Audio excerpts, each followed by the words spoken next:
नमः परमहंसास्वादित चरणकमलचिन्मकरन्दाय भक्तजनमानसनिवासाय श्रीलक्ष्मीनारायणाय कृष्णाय वासुदेवाय हरये परमात्मने प्रणतक्लेशनाशाय गोविन्दाय नमो नमः। गुरुर्ब्रह्मा गुरुर्विष्णु गुरुर्देवो महेश्वरः गुरुः साक्षात् परब्रह्म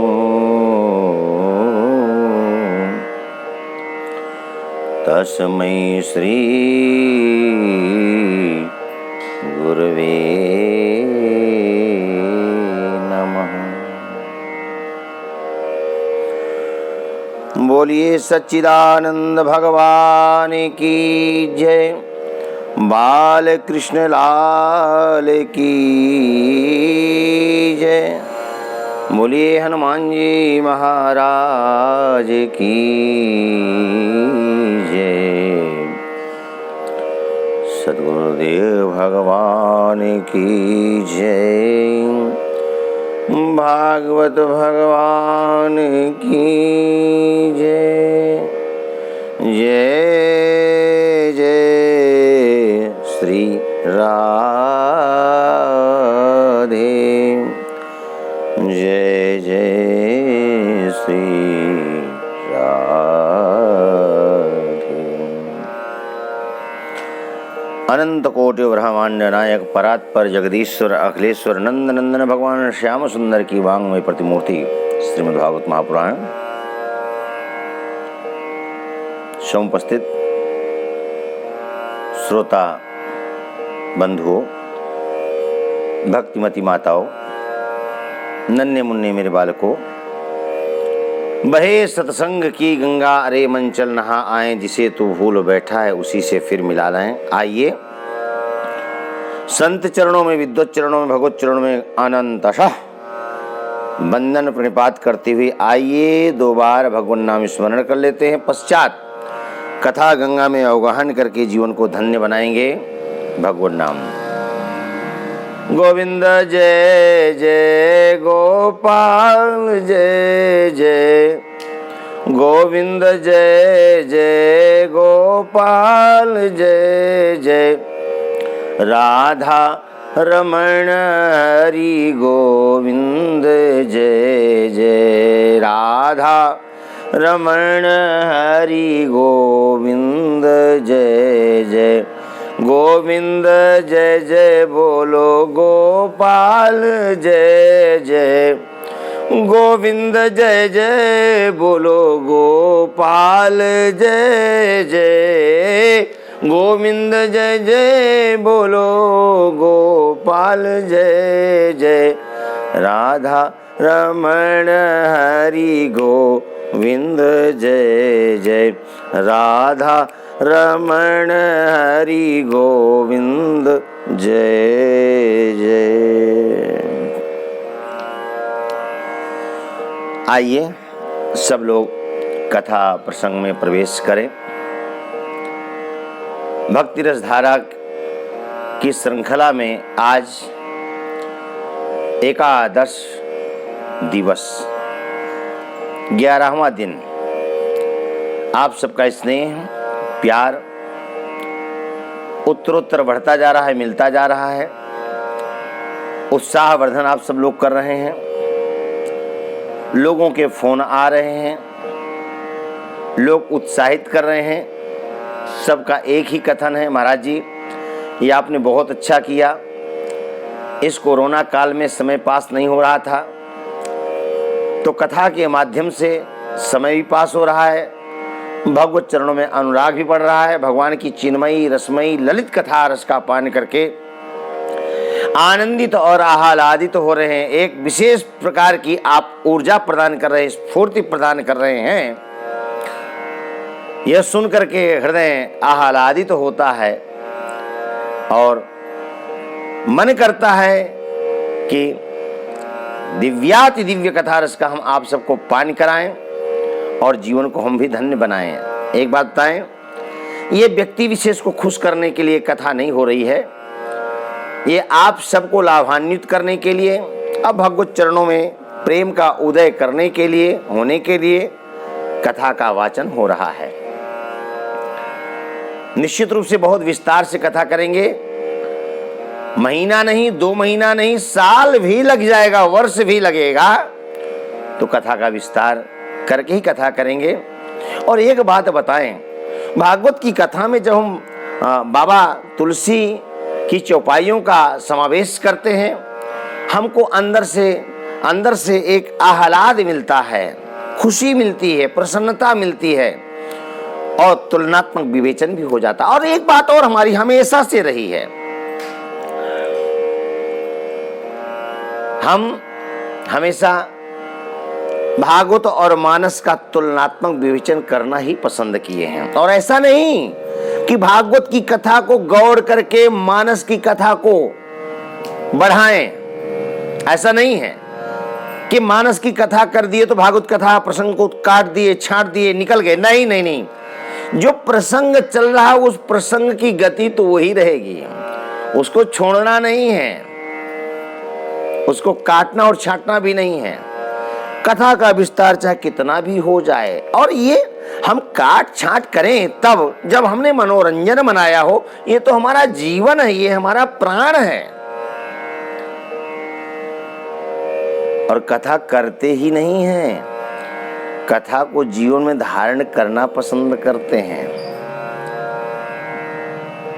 कथा के माध्यम से जो भी आज तक हमको पत्रम पुष्पम मिला है, वो कभी हमने अपना नहीं माना है, क्योंकि भागवत का ऐसा आदेश और उपदेश ही है। और कथा का जब तक हम लोग क्रियान्वयन नहीं करेंगे, जब तक उसका आचरण नहीं करेंगे, न कथा कहने का लाभ है, न कथा सुनने का लाभ है। कथा सुने, उसको जीवन में धारण करें, कथा कहें तो जीवन में धारण करें। कथा करके शोहरत कमा लेना, यश कमा लेना पॉलिटिक्स का साधन नहीं मानना चाहिए कि अच्छी शोहरत मिल गई तो हम समाज को राजनीति करके डिवाइड करें, बांटे। नहीं, बांटने के लिए नहीं है। यह शांति का संदेश है। जब मन को शांति न मिले तो भगवत चरणों का आश्रय लेना चाहिए। देवर्षि नारद कहते हैं, मैं पुष्करम चा प्रयागम चा काशीम गोदावरीम तथा हरिक्षेत्रम कुरुक्षेत्र सर्वत्र भ्रमण करता रहा, लेकिन मेरे मन को संतोष प्रदान करने वाली शांति नहीं मिली। और भक्ति महारानी का भी यही कथन है, आप मुझे सुख प्रदान के शांति प्रदान करिए। तो शांति पाने के लिए है कथा, न कि अशांति पैदा करने के लिए है। यदि हमें शोहरत मिल जाती है, यदि हमें कीर्ति मिल जाती है, तो भगवान का ही गुणानुवाद करना चाहिए, भगवत स्मरण ही करना चाहिए, इसके अतिरिक्त कुछ नहीं। बिल्कुल शांत चित्त होकर के उसका ध्यान करना चाहिए, क्योंकि वो शांताकारम है, शांताकारम है, भुजग शयनम। भाई एकांत में बैठ करके कोई भी शांति से ध्यान लगा सकता है,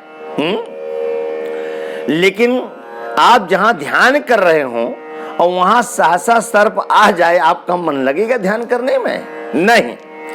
लेकिन भगवान को देखिए, शांताकारम भुजग शयनम, भुजग शयनम, वो सर्प में ही शेषशायी भगवान है, शेष पर ही शयन करते हैं।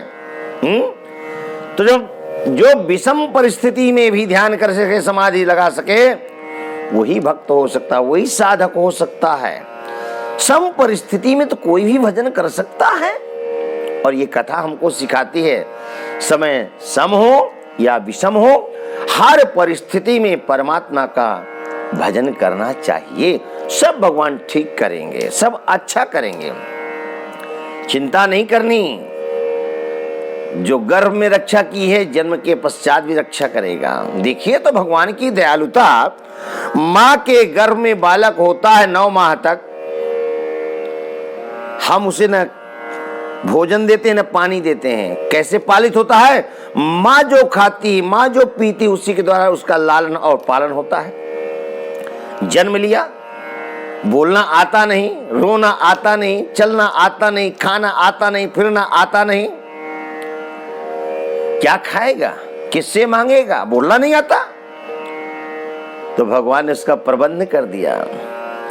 जब दांत न थे तब दूध दियो, अब दांत दियो तो को अन्न भी दे हैं। जल में थल में पशु पक्षिनी की, सबकी सुध लेत हैं, तेरी हुल हैं। जल में थल में पशु पक्षिन की, सबकी सुध लेते हैं, तेरी होले हैं।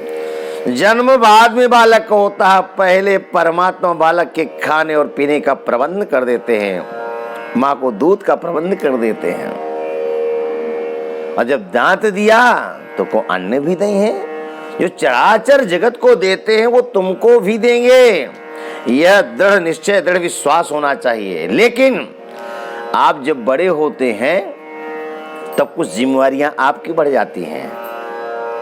जब दांत नहीं थे, जब चलना नहीं आता था, जब बोलना नहीं आता, परमात्मा ने दूध का प्रबंध किया। अब बड़े हुए हो तो भूख लगे तो मांगना है तो माँ से मांगो, रो करके मांगो, माँ याद करेगी, आएगी। बड़े हो गए हो, बोल करके मांगो, माँ जरूर देगी। कर्म करो, यानी अब यहां से कर्म की गति शुरू हो गई है। रोना भी एक कर्म है, मांगना भी एक कर्म है। और एक बात बताएं, फल भी उसको ही मिलता है जो कर्म करता है। फल उसको ही मिलता है जो कर्म करता है। और जो बहानेबाजी करता है, केवल आरोप और प्रत्यारोप में ही लगा रहता है, उसको क्लेश के अलावा कुछ भी नहीं मिलता है, क्योंकि वो अकर्मण्य है। वो अपने अकर्मण्यता का आरोप दूसरे पर करता, उसके कारण मुझे यह गति प्राप्त हुई। अरे तुम मानव नहीं थे क्या? तुमको परमात्मा ने पैर नहीं दिया, तुमको हाथ नहीं दिया, तुमको बोलने के लिए मुंह नहीं दिया? वो चल करके, बोल करके, कर्म करके उत्कर्ष को प्राप्त हो गया। और आज आप जहां थे वहीं का वहीं हैं। इसका मतलब कि आप अकर्मण्य हैं। आप कहेंगे कितने लोग ऐसे हैं, कर्म करते हैं फिर भी दरिद्रता को, हीनता को, दीनता को, निर्धनता को प्राप्त है। हाँ, प्राप्त है। यदि वो कर्म भी नहीं करता और मौन भी है, आपकी दृष्टि में कर्म भी नहीं करता, और मैं तो कहता हूं वो कर्म करता है। वो कर्म करता है, मौन है, अब फल नहीं मिलता, तो अवश्य में भोक्तव्यम कृतम कर्म शुभाशुभम न क्षीयते, न क्षीयते। हमारे जो कर्म है उनका कभी नाश नहीं होता। जैसा हम करते वैसा ही फल हमको मिलता है। कर्म किया, फल नहीं मिला, तो हो सकता है पूर्व जन्म का कुछ ऐसा प्रारब्ध रहा हो, ऐसा हमने कर्म किया हो जिसका फल नहीं मिला। लेकिन यह मान करके बैठ जाए, ऐसा नहीं। कई बार ऐसा होता है कि हम अपने लेक्चर को ही, अपने भाषण को ही, अपने वक्तव्य को ही, अपने दोषों को ही कर्म मान लेते हैं। कर्म क्या? हमेशा दूसरे का आरोप करते रहे, दूसरे के ऊपर, उसने ऐसा किया, उसने ऐसा नहीं किया। नहीं, आप सत्कर्म करिए, आप नेक कर्म करिए, आप उद्योग करिए, फल मिलेगा।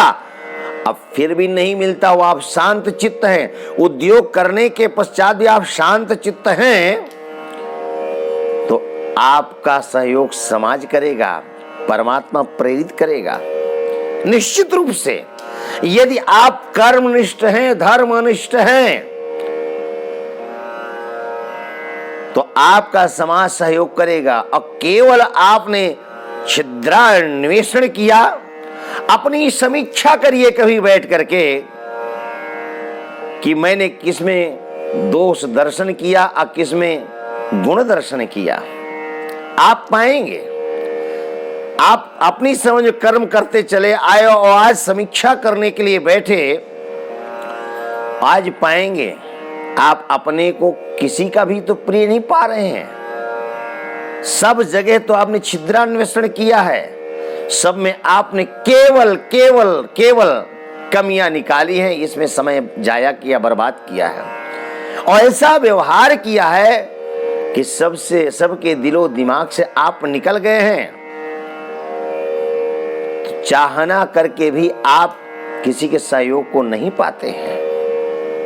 एक बात बताएं, यदि हम सत्कर्म भी करते हैं, लक्ष्य नहीं मिलता, तो हमें मौन हो जाना चाहिए और अपनी अवस्था का मूल्यांकन करके इतने दिनों तक हमने अपनी ही डींग हाँकी है, अपना ही वक्तव्य दिया है, किसी की सुनी नहीं। परिणाम ये कि आज हम यहाँ हैं। तो कुछ दिन मौन हो करके जिनको हम अपना मानते हैं उनको परख लें, उनकी प्रतीक्षा कर लें।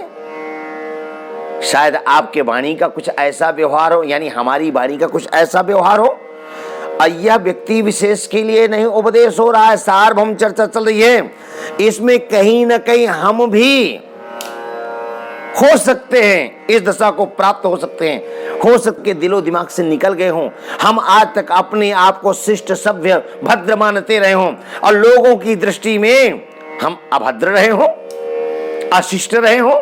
एक बात है, कोई कितना बड़ा विद्वान क्यों ना हो, यदि समाज के विपरीत उसका वक्तव्य या आचरण होता है, चाहे वो कितना भी बड़ा विद्वान क्यों ना हो, अपनी दृष्टि में वो बहुत बड़ा आचरण कर रहा है, लेकिन समाज के तद विपरीत आचरण हो रहा है, समाज उस पर उंगली उठाए बिना रह नहीं सकती है। समाज उस पर उंगली उठाएगा, समाज उसको टोकेगा। हमें सोचना चाहिए, हम समाज के साथ चलें, समाज को देखना है। और समाज में सभी लोग दुष्ट नहीं होते हैं, सभी लोग बुरे नहीं होते हैं, और हमेशा अपनी ही नहीं एक तरफा वार्ता लेकर नहीं चलना चाहिए। यदि आगे अपने आप को बढ़ाना है तो, यदि केवल मिटना है तो आपका स्वातंत्र है, आप क्या कर रहे हैं क्या नहीं कर रहे हैं यह आपका विषय है। पर यदि समाज से आप कोई अपेक्षा रखते हैं या मैं अपेक्षा रखता हूं, तो समाज के तदनुरूप, सत समाज के तदनुरूप हमको आचरण करना ही पड़ेगा। तब हम जन जन के प्रिय बन पाएंगे, लाडले बन पाएंगे, दुलारे बन पाएंगे।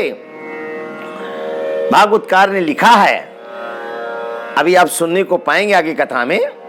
भागवतकार कहता गोकर्ण गीता में, गोकर्ण अपने पिता आत्मदेव को उपदेश करते हुए कहते हैं, पिताजी अन्यस्य दोष गुण चिंतन मासु मुक्त्वा, अन्यस्य दोष गुण चिंतन मासु मुक्त्वा, सेवा कथा रसमहो नितरां पिबत्वम्। अन्यस्य दोष गुण चिंतन मासु मुक्त्वा, न दूसरे के गुणों को देखना है और न दोषों को देखना है। क्यों? दोष नहीं देखना है तो अच्छी बात है, पर गुणों नहीं, बिल्कुल नहीं देखना। क्यों?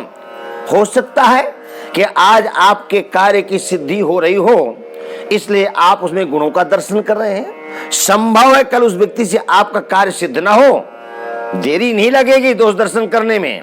इसलिए भागवतकार ने लिख दिया, अन्यस्य दोष गुण चिंतन मासु मुक्त्वा। न किसी में दोष देखना, न गुण देखना। देखना है तो अपने आप में देखो। आपकी मान्यता है कि मैं समाज से प्यार करता हूं, समाज के अनुकूल हूं, लेकिन नहीं, एकांत में बैठकर चिंतन करना, आखिर ऐसा क्यों? मैं बोलता तो इस ढंग से हूं कि लोग मेरे अपने हो जाएं, मैं व्यवहार भी ऐसा करता हूं कि लोग मेरे अपने हो जाएं, मैं अपनी समझ में आचरण ही बहुत अच्छा करता हूं, फिर भी ऐसा नहीं। तो समीक्षा करना, भैया जीवन थोड़ा सा मिला है, विवाद करने के लिए नहीं मिला है। जीवन मिला है तो संवाद करने के लिए मिला है। करना हो तो संवाद करना, करना हो तो सत्संग करना, और नहीं विवाद तो कभी करना नहीं। अब विवाद क्या करना है? क्या करना है? बोले संवाद करो या तो गुणानुवाद करो, भगवत गुणानुवाद करो। और जो भगवत गुणानुवाद करता है तो परमात्मा का तो डिम डिम घोष है, योगक्षेमं वहाम्यहम्। जो भगवत आश्रित है वो कभी दुखी हो ही नहीं सकता है।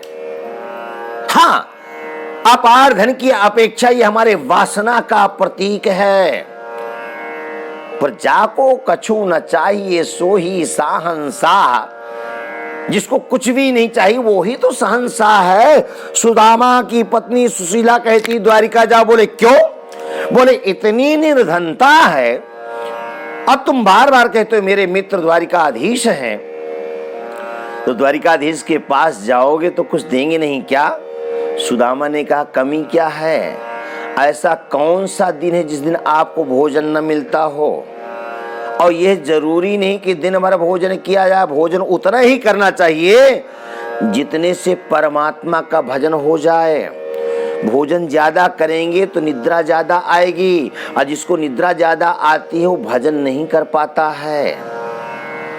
पर तुमने याद दिलाया है, तुमने याद दिलाया है। तुम कहती हो कि तुम कहती हो तुम्हारे मित्र द्वारिकाधीश हैं, जाओ ना और जा करके दुख निवेदित करो। जाऊंगा, दुख निवेदित नहीं करूंगा। क्यों? मेरे पास किसी चीज का अभाव नहीं। अरे जाको कछु न चाहिए सो ही साहंसा। देवी पत्नी हो तो तुम्हारी जैसी पत्नी वही जो पति के मन को प्रभु चरणों में लगाए।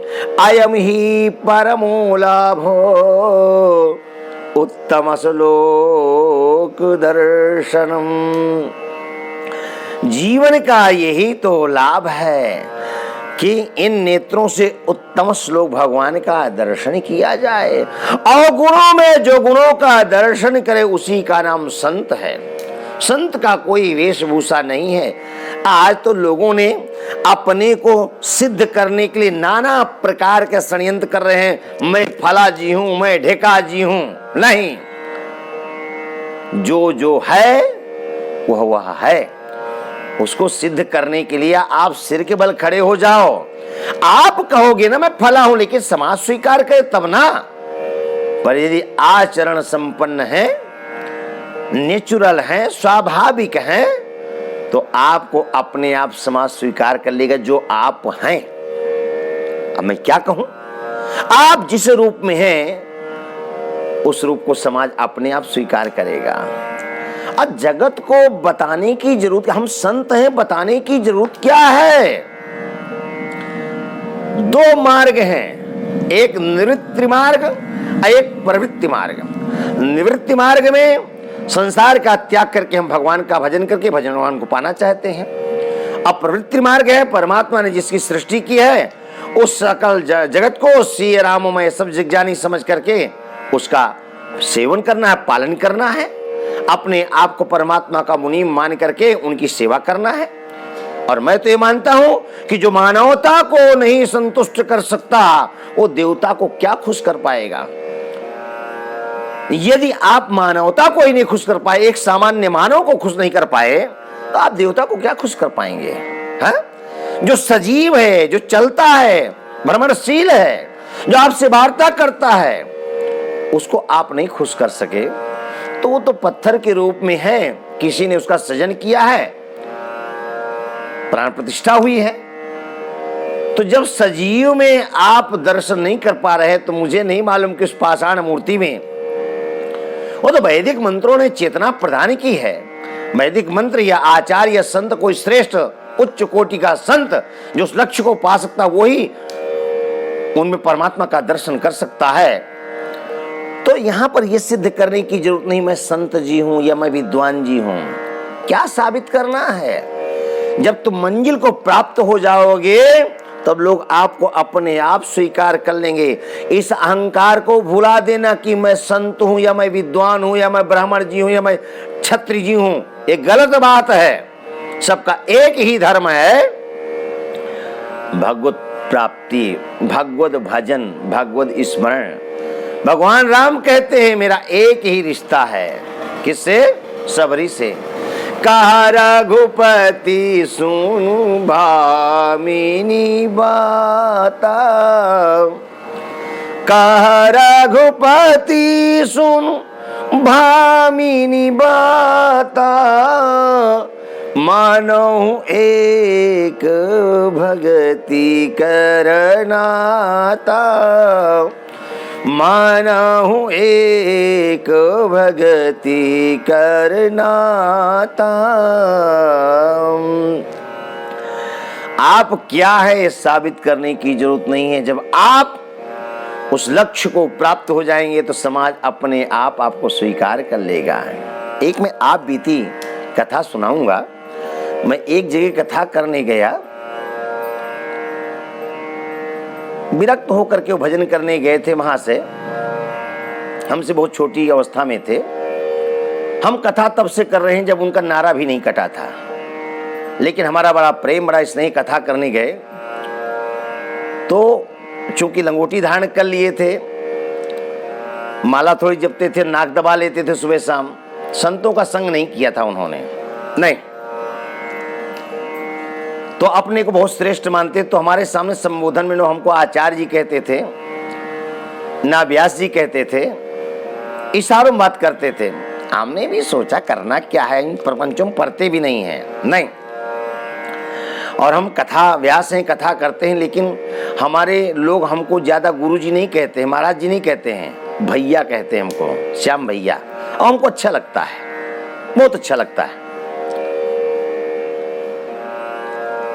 लेकिन वो इशारों में वार्ता करते, उनके साथ जो सेवक होते वो कभी आते हमारे पास तो कहते महाराज जी ने कहा कि श्याम जी से पूछाओ क्या करना है। उनको ये था कि मैं बहुत बड़ा सिद्ध संत हो चुका हूं और ये कथावाचक है तो पापी हैं ये। उनकी दृष्टि में कथावाचक पापी होता था। भगवत गुणानुवाद गाना ये पुण्य का फल नहीं है, भक्त का स्वरूप नहीं है, पाप का स्वरूप है।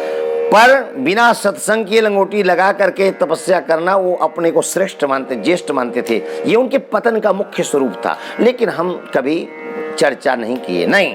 करना क्या है, वो जैसा व्यवहार करते हैं करने दो।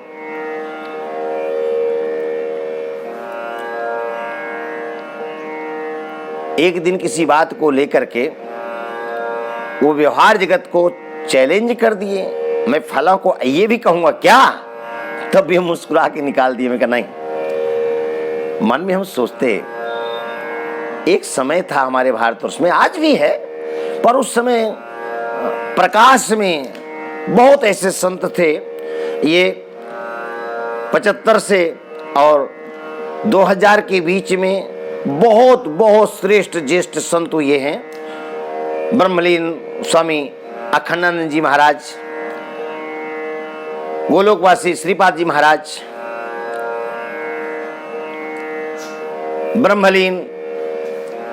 ब्रह्मलीन परम संत महाराज डोंगरे जी महाराज, गोलोकवासी प्रभुदत्त ब्रह्मचारी जी महाराज, अनेक और बैकुंठवासी परम पूज्य प्रातः स्मरणीय देवरा बाबा, बड़े बड़े संत ये हैं। उन्हीं संतों में अनंत स्त्री विभूषित गोलोकवासी प्रभुदत्त ब्रह्मचारी जी महाराज बड़े उच्च कोटि के संत हुए हैं। और भी अनेक संत, सबका नाम नहीं लिया जा सकता है, समय नहीं है। तो प्रभुदत्त ब्रह्मचारी जी महाराज के यहाँ जो लोग होते, चाहे वो सदगृहस्थ हो चाहे विरक्त हो, वो किसी को बुलाते तो ये नहीं सोचते कि मैं इनका गुरुदेव हूं, नहीं। मैं बहुत उच्च कोटि का संत हूं, नहीं, कभी नहीं सोचते थे। वो संकीर्तन करते थे, उनके आश्रमों का नाम भी संकीर्तन भवन ही हुआ है। क्या बोलते? श्री कृष्ण गोविंद हरे मुरारे, हे नाथ नारायण वासुदेवा, श्री कृष्ण गोविंद हरे मुरारे, हे नाथ नारायण वासुदेवा, श्री कृष्ण गोविंद हरे मुरारे, हे नाथ नारायण वासुदेवा। कोई सामने पुकारना होता तो क्या कहते? नाम याद नहीं आए तो कहे श्री कृष्ण। हाँ? अरे ओ महात्मन, ए गोविंद, ए मुरारी, मतलब भगवान का संकीर्तन करते तो जब व्यक्ति विशेष का नाम याद नहीं आए, और नाम याद होते हुए भी उच्च कोटि को प्राप्त हुए संत, चूंकि भगवंत को प्राप्त साक्षात्कारी पुरुष हैं ये सब लोग हो, तो सिए राम में सब जग जाने की नजरिया, उनको यह अहंकार नहीं कि नाम ले लूंगा या महाराज जी कह दूंगा तो मैं छोटा बन जाऊंगा। हाँ? अरे ओ महात्मन, ओ गोविंद, ओ मुरारी, ओ गोविंद, हे नारायण, अरे वासुदेव, ऐसा कहकर संबोधित करते तो जो सामने होता तुरंत कूद करके पहुंच जाता। क्या? अपना कार्य भी सिद्ध हो गया, भगवान नाम भी हो गया। अरे किसी को हम बड़प्पन प्रदान करेंगे तो हमारी महानता है, बड़प्पन है। कभी ये नहीं सोचना चाहिए कि मैं अपने से ज्येष्ठ को, श्रेष्ठ को कोई श्रेष्ठ शब्द के द्वारा संबोधित कर दूंगा तो मैं न्यून हो जाऊंगा। नहीं, परमात्मा को पाने के लिए सर्वत्र उस परमात्मा का दर्शन करना पड़ता है। बाबा तुलसी जिमनिम घोष करते हैं, सिया रामो माय सब जग जानी, करहूं प्रणाम जोर जोग पानी। लेकिन ये संस्कार आएंगे कब? जब हम संतों के पास रहेंगे, संतों का सत्संग करेंगे, उनकी महानता को देखेंगे, उनके औदार्य को देखेंगे, उनके आचरण को देखेंगे। लंगोटी लगाने, माथ से वन में जाने से कोई श्रेष्ठ नहीं बन जाता है। उस लक्ष्य को पाने के लिए पहले महाजनों एन गता सपंसा अथवा बिना महत्पादरजोभिषेकम, बड़े बड़े महापुरुषों की चरणों की सेवा जब तक नहीं करेंगे तब तक हमें ज्ञान नहीं होगा। और सेवा तब होगी जब अहंकार दूर जाएगा। और अहंकार ये बैठ गया कि मैं श्रेष्ठ और ज्येष्ठ हूं, मैं नाक दबा के बैठता हूं, कुछ नहीं कर रहे हो। माता पिता को दुखित किया और समाज को भी दुखित कर रहे हो, अपना समय जाया कर रहे हो। नहीं, धर्म नहीं कहता है महाजनो एन गता सपंथा अथवा विनन महत्पाद रजोभिषेक। अरे एक से बढ़कर एक तपस्वी श्रेष्ठ ज्येष्ठ संत हैं। मैंने अपने जीवन काल में बहुत देखा।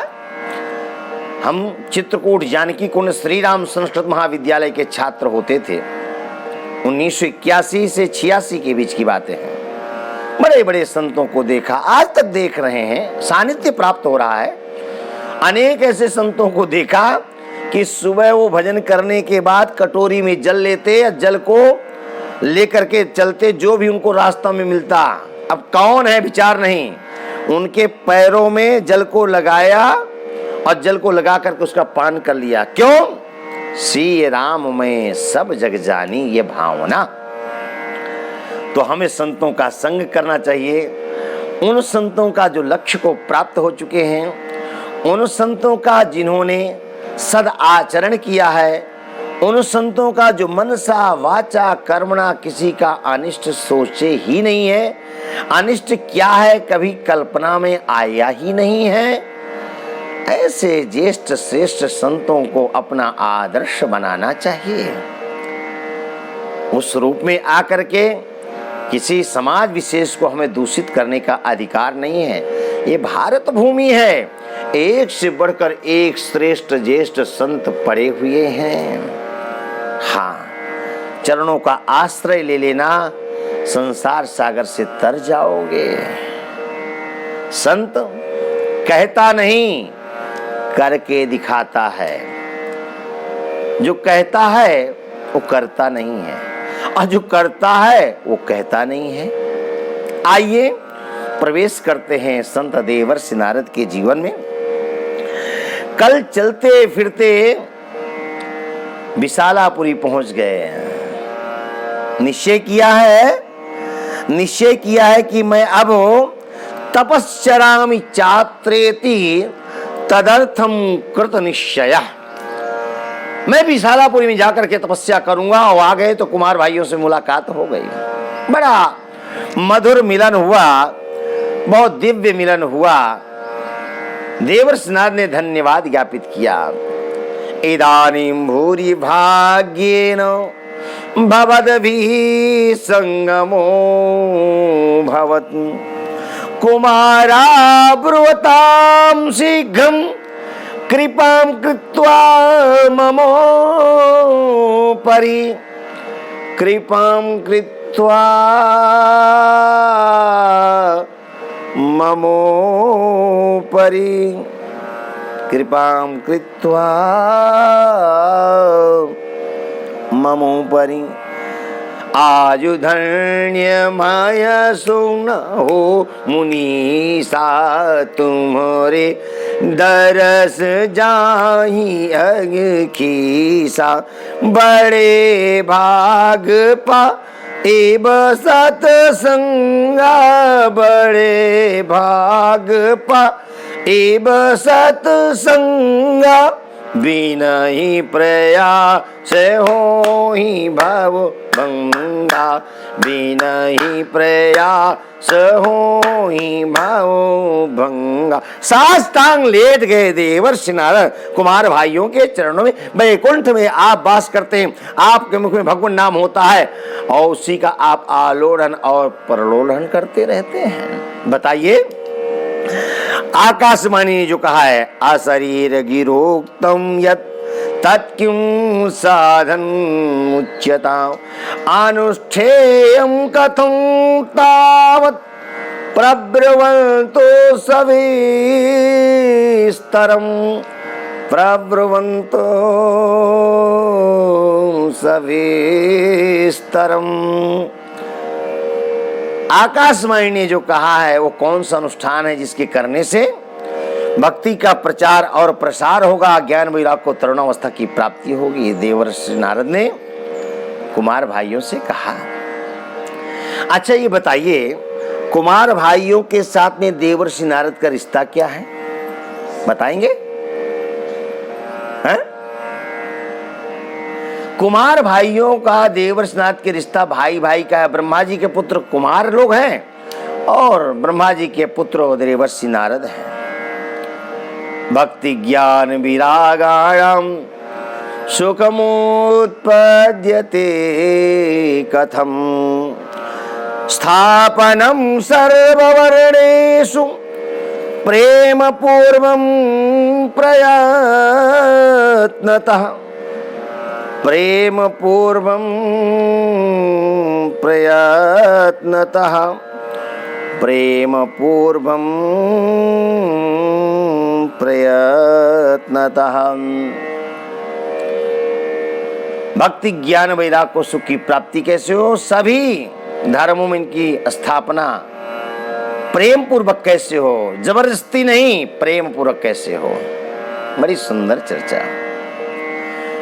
एक बात कहूंगा, लोग कहते हैं कि हम कथा क्यों सुने। अब मैं इस बात को बड़े जोर से कहता हूं, दावे के साथ कहता हूं कि हम कथा क्यों ना सुने। भागवत की कथा हो, मानस की कथा हो, रामायण की कथा हो, अन्य किसी भी पुराण की कथा क्यों ना हो, हम क्यों ना सुने। निश्चित रूप से सुनना चाहिए, एक सीख मिलती है। एक शिक्षा मिलती है। हाँ, इस प्रसंग से हमको शिक्षा मिलती है कि जहां पर आप भाई बैठो, 2 भाई हो, 3 भाई हो, 4 भाई हो, 5 भाई हो, 7 जितने भाई हो, सब बैठो। अब बैठ करके हरि चर्चा करो, प्रभु चर्चा करो, एकांत का लाभ लो। एकांत लाभम वचसो नुपुंसाम सुश्लोक मौले गुणवाद माहु। महापुरुषों का मत है कि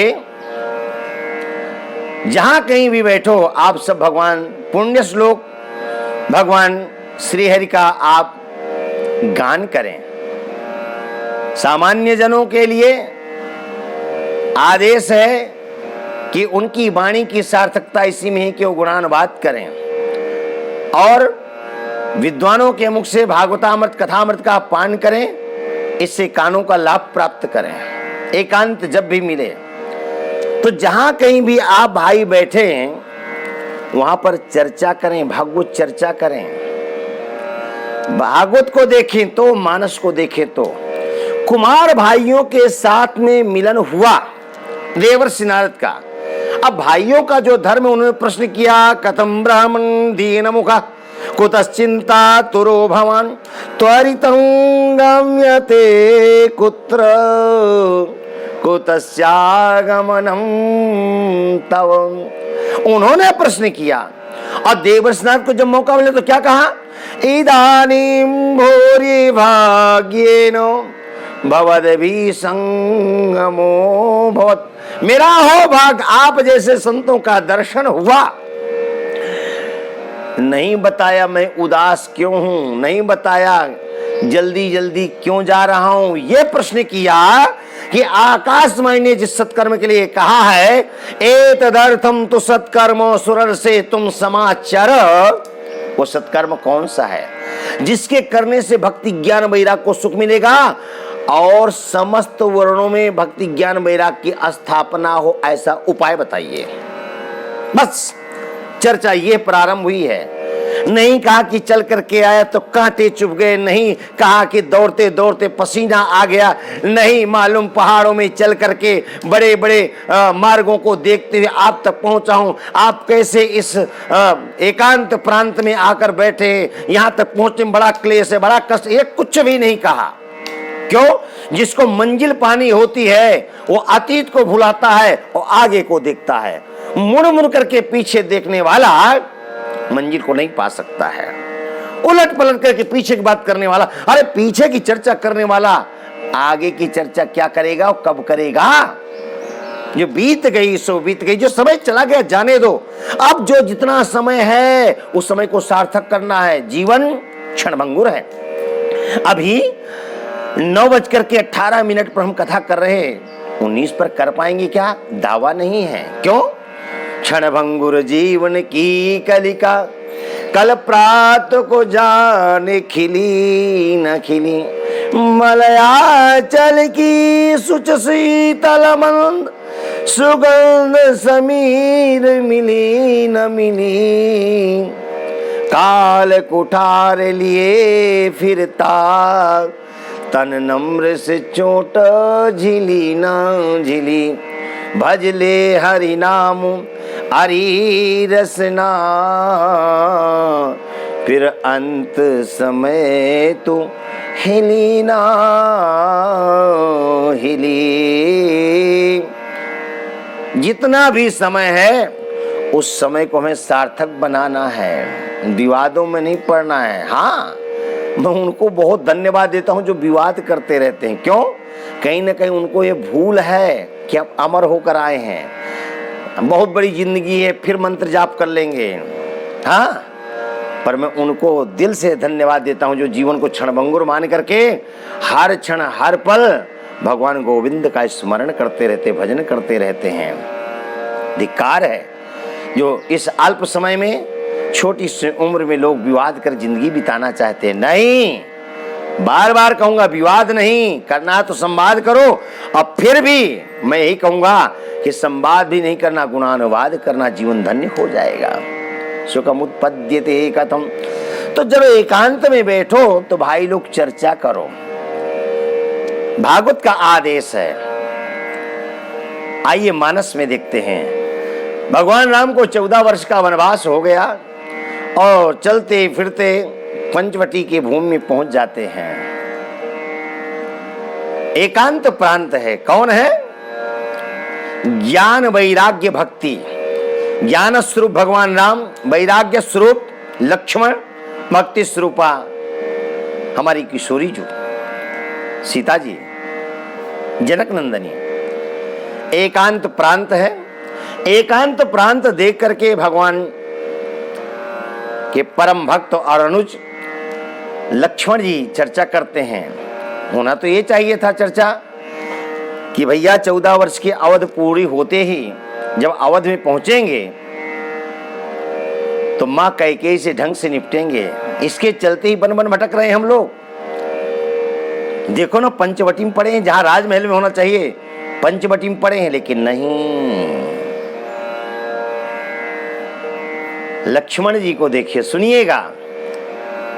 ईश्वर जीव भेद प्रभु सबहि कहो समुझाओ, जाते होई चरण रति शोक मोह भ्रम जाय, शोक मोह भ्रम जाय। क्या चर्चा? ईश्वर जीव भेद प्रभु। ईश्वर और जीव में भेद क्या है? ईश्वर क्या है, किसे कहना चाहिए, किसे मानना चाहिए, और जीव क्या है? समझाइए, इस ढंग से समझाइए जिससे हो आपके चरणों में रति। जाते होए चरण रति शोक मोह भ्रम जाय। भगवान राम ने बड़ा दिव्य उपदेश किया। मानस अरण्य कांड को विस्तार से पढ़ लीजिएगा, बात समझ में आ जाएगी। क्या सुंदर लाभ ले रहे हैं। कभी भी एकांत मिले तो भगवत चर्चा करना। भगवान राम को 14 वर्ष का वनवास हुआ। भरत जी को जब बात ज्ञात हुई, ननिहाल से अवध में आए और निश्चय हुआ कि चित्रकूट चल के राघव को मना करके लाएंगे। और भरत जी अवध वासियों के सहित गुरुदेव को लेकर के, माताओं को लेकर के पहुंच गए और 5-6 बैठकें होती हैं। महाराज जनक का भी पदार्पण होता है। भरत जी कहना चाहते हैं लेकिन संकोच हो रहा है। गुरुदेव ने जाकर के वशिष्ठ जी ने कहा, राघव भरत कुछ कहना चाहते हैं। राघवेंद्र सरकार ने, अनुमति जी भरत कहिए ना, आप संकोच करते हैं, आप तो धर्म की धुरी है और आप संकोच कर रहे हैं। नहीं, तो भरत जी ने अपने उद्गारों को व्यक्त किया। राघव को मनाने के लिए गए थे। सबका सार यह कि मैं राज्याभिषेक की सारी सामग्री लेकर के आया हूं और हम चाहते हैं कि आपका राज्याभिषेक हो, आप चल करके अवध के राज सत्ता को देखें, संभालें। राघवेंद्र सरकार बड़े भावुक हो गए। भरत मेरे भाई हो, भरत इतिहास बनाना है, अथवा हम ऐसा कुछ करें जिससे इतिहास बने। भाई, जगत के लोगों की तरह हम भी व्यवहार करें तो जगत के लोगों में, भाइयों में, हम में अंतर क्या रहा? नहीं, जगत के लोग, जगत के भाई लोग नाशवान वस्तु का बंटवारा करते हैं। नहीं, लोग संपदा का बंटवारा करते हैं, संपत्ति का बंटवारा करते हैं। और मेरे भाई भरत, आज हम लोग संपत्ति का बंटवारा नहीं, आज हम लोग विपत्ति का बंटवारा करेंगे। नहीं चाहिए राजसत्ता, और तुमको भी तो नहीं चाहिए, तभी तो तुम चल करके आए हो। यही एक दिन इतिहास हमको याद करेगा, गाएगा। भरत, बाटी विपत्ति सब ही मोहि भाई, बाटी विपत्ति सबहि मोहि भाई, तुमहि अवधि भारी अति कठिनाई, तुमहि अवधि भारी बड़ी कठिनाई। भरत, अवधवासियों ने मिलकर के मेरी विपत्ति को बांट लिया है। अब तुमसे भी यही मैं निवेदन करूंगा कि अवध रूपी जो विपत्ति है, 14 वर्ष की जो अवधि है, ये वियोग रूपी बहुत बड़ी विपत्ति है, तुम्हारे लिए बड़ी कठिनाई होगी। हे तात, मैं तुमको अच्छी तरह जानता हूं। तात तुम्हें मैं जानो उन्हीं के करो का असमंजस जी के। मैं तुम्हें अच्छी तरह जानता हूं, पर जी में असमंजस है, दुविधा है। भरत, याद करो पिताश्री को। हाँ, उन पिताजी को जब स्वर्ग में जाते थे और महाराज इंद्र उन्हें अर्ध सिंहासन प्रदान करते थे बैठने के लिए, क्या किया? राख्यो राय सत्य मुहि त्यागी, राख्यो राय सत्य मोहि त्यागी, तनु परिहरे प्रेम पन लागी, तनु परिहरे प्रेम पन लागी। तासु बचन में तत मन सोचू, तात बचन में तत मन सोचू, तेहि ते अधिक तुम्हार सकोचू, तेहि ते अधिक तुम्हार सकोचू। भरत, महाराज दशरथ अवध के नरेश राजा, पृथ्वी के एक छत्र सम्राट महाराज दशरथ सत्य के रक्षा के लिए मेरा त्याग किया, लेकिन मुझ पुत्र राम पर इतना प्रेम था कि अपने शरीर को नहीं बचा सके। उन महाराज दशरथ के वचनों को मेटने मुझे मन से संकोच हो रहा है, और उससे बढ़कर के तो तुमको लेकर के मुझे संकोच हो रहा है। क्या करूं? भरत, समय से पूर्व संध्या न हुई हो और सूर्यास्त हो जाए तो जगत में किसी को अच्छा लगेगा क्या? किसको क्लेश नहीं होगा? जो बीनु अवसर अथय दिनेशु, जगे के ही कहु ना होई कलेशु, जग के ही कहु ना होए कलेशु।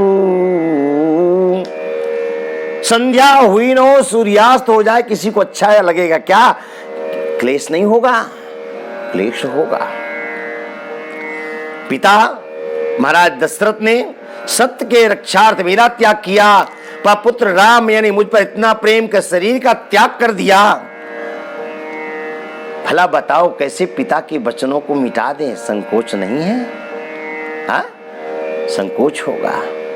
भाई, तुम मेरे भाई हो, पर तुम्हारी प्रसन्नता के लिए मैं कुछ भी कर सकता हूं। तुम्हारा बड़ा संकोच है, पर एक बात कहूंगा, ये तुम पर भी लागू होती और मुझ पर भी लागू होती है। भरत जी सिर नीचे करके बैठे हैं।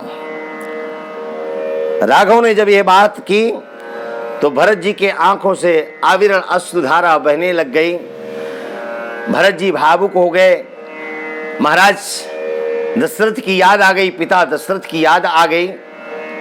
5-6 बैठकें हुई, बड़ी चर्चा। राघव भरत पर छोड़ देते, तुम जो चाहो सो करेंगे। और भरत जी कहते हैं, ज्येष्ठ भ्राता आप हैं, आप जो चाहे वो निर्णय ले लें। और जब परस्पर त्याग की भावना आती है तब राम राज्य की स्थापना होती है। आजकल अभी कुछ समय पूर्व रामायण सीरियल चला, सब लोगों ने देखा, और महाभारत सीरियल चला, लोगों ने देखा। तो एक किसी विचारक ने डाल दिया होगा कि जहां हक की डिमांड हुई, मांग हुई, वहां पर महाभारत हुआ, और जहां पर हक का त्याग हुआ वहां पर रामायण लिखी गई। लेकिन सर्वसामान्य इस संदेश को फॉरवर्ड नहीं करते हैं। ये वो ही करते हैं ज्यादा लोग जो सबका खा करके बैठे हैं, सबका पचा करके बैठे हैं, उपदेश करते हैं। कई ऐसे ग्रुप हैं जो हमारे साथ जुड़े हैं और कई बार ऐसा उपदेश भेजते हैं जो उनके साथ तालमेल नहीं खाता है। अच्छा, हम बहुत सारे मैसेज डिलीट कर देते हैं, पर कुछ ऐसे महाशय जिनके संदेशों को हम जरूर सुरक्षित रखते हैं। समय आने पर कभी समाज से बताया जा सकता है कि इन महाशय का यह संदेश था समाज के लिए। हक मांगा गया इसलिए महाभारत हुआ। हक का त्याग किया, बिल्कुल नहीं।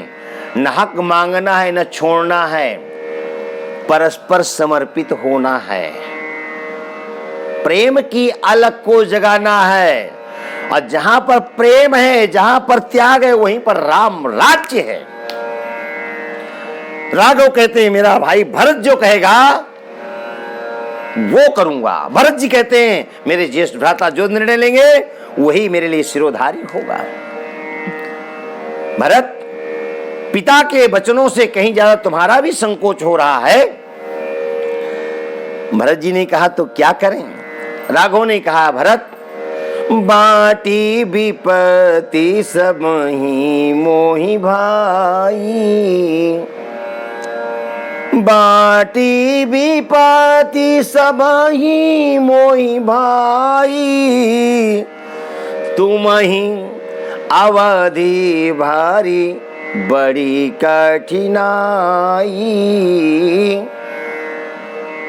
भैया, जानी तुम ही मृदु कहां कठोरा, जानी तुम ही मृदु कहां कठोरा, कुसुमय तात न अनुचित मोरा,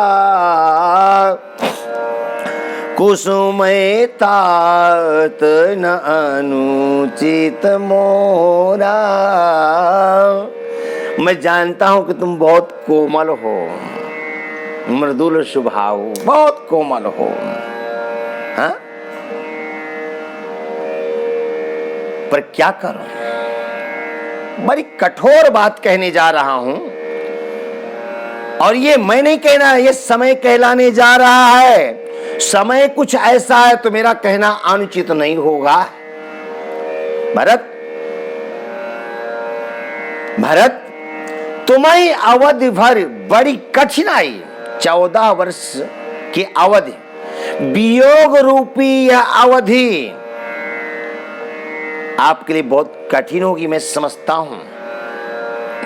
लेकिन समय कुछ ऐसा है इसलिए मैं अनुचित नहीं मानता इस बात को कहने में। भरत, हो ही कुठाए सबंधु सहाय, हो ही कुठाय सबंधु सुहाय, ओढ़िए हाथ आसिनी के धाये, ओढ़िए हाथ आसिनी के धाये। भरत, बुरे समय में अच्छे भाई ही साथ देते हैं, सुबंधु सहाय। एक बात बताऊं, वज्र के आघात को भी हाथों से ही सहा जाता है, हाथ ही झेलते हैं। तो यह समय कुछ ऐसा है, पिता के वचनों को हम झुठलाए नहीं। पिता ने आदेश दिया है, और जैसे इतनी उम्र बीत गई है, 14 वर्ष की अवधि पूर्ण हो जाएगी, और वचन देता हूं 14 वर्ष पूर्ण होते ही अगले क्षण आपका भाई आपके सन्मुख होगा। भरत जी को गले से लगा लिया और भरत जी ने स्वीकार किया। एकांत मिले तो परस्पर धर्म की चर्चा करना, ज्ञान की चर्चा करना, उसकी चर्चा करना जिसको पाने के पश्चात जन्म मरण के चक्कर में नहीं पड़ना पड़ता है। यद गत्वा न निवर्तन्ते तद्धाम परमं मम। इस कथा का यही आशय है कि एकांत में जब 2 भाई मिले, 4 भाई मिले, 5 भाई मिले, भाई मेरे जगत की संपदा नाशवान है, चर्चा करनी है तो अविनाशी की चर्चा करनी है। ये जो भी कुछ है यहीं पर छोड़ के चले जाना है और परस्पर प्रेम से रह करके कमाओ, कमा करके साथ संचित धन संचित करो और धन को संचित करके डिवाइडेशन की चर्चा करो तो शोभा भी देता है। पर पिता के नाम ये है धन, इसका डिवाइडेशन हो इतना ही पर्याप्त नहीं है। धोखे से कहीं अधर्म ना हो जाए, पचा नहीं पाओगे, धर्म को जीवन को नष्ट कर दोगे। अच्छा है कि बस धर्म की चर्चा हो, धर्म का आचरण हो, वह व्यवहार हो जिसको समाज स्वीकार करे, जिसको हम स्वयं स्वीकार करें, जहां पर प्रेम की स्थापना हो, परस्पर प्रेम हो, ऐसा हमको व्यवहार करना चाहिए। ऐसी वाणी बोलिए मन का आपा खोए और को शीतल करे, आप शीतल हो। अरे भाई मीठी वाणी बोलिए, आप तो मानव हैं, मानस का कौवा भी मीठी वाणी बोलता है, भागवत का तोता भी मीठी वाणी बोलता है, और मानस का तो जो बंदर हनुमंत लाल हैं वो ही मीठी भाषा बोलते हैं। कभी कभी रामचरितमानस का पाठ कर लिया करो, जीवन सुधर जाएगा, जीवन बदल जाएगा। परस्पर प्रेम चाहते हो तो नित्य प्रति कम से कम 5 दोहों का पारायण नित्य करो, आपका जीवन बदल जाएगा। बंटवारा नहीं, बंटने की कामना करो, मैं किसी के काम आऊं ऐसा चिंतन करो। आज की कथा को यहीं पर विश्राम। बोलो वृंदावन बिहारी लाल की जय। गोविंद जय।